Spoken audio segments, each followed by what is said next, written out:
A frequently cited example of Jesus condoning violence takes place just after the Last Supper and just before Jesus and his disciples were going to travel to the Mount of Olives to pray. To prepare his disciples, Jesus tells them, "If you don't have a sword, sell your cloak and buy one." Luke 22:36. According to some scholars, this instruction indicates that Jesus did not uniformly forbid his disciples to resort to violence in response to aggressors.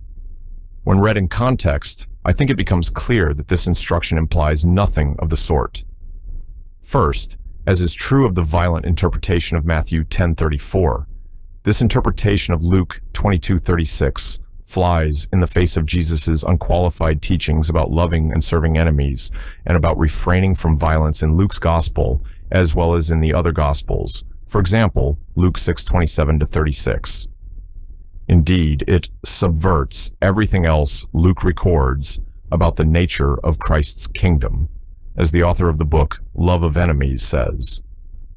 On the assumption that Jesus would not blatantly contradict himself, this means that we should be strongly disinclined to assume that Jesus intended his disciples to actually use the swords he instructed them to buy.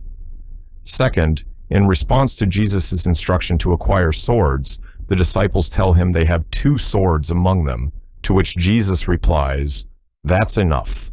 Luke 22:38. Yet arming his disciples with a mere 2 swords would have been ridiculous if Jesus intended them to take on the temple guards who were going to arrest him in the near future. The fact that this was not Jesus' intent is made perfectly clear by his response when one of his disciples tried to defend Jesus by using his sword to cut off the ear of the servant of the high priest.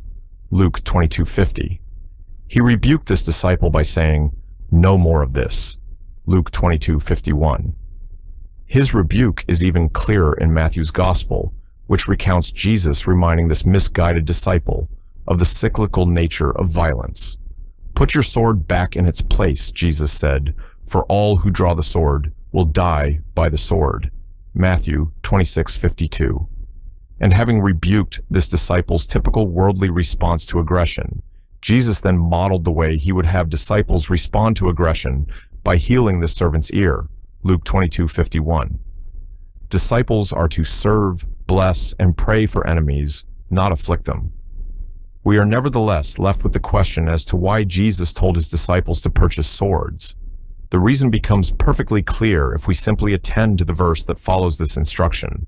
For Jesus himself explains his instruction by quoting Isaiah 53:12, "And he was numbered with the transgressors." Jesus then adds, "And I tell you that this must be fulfilled in me.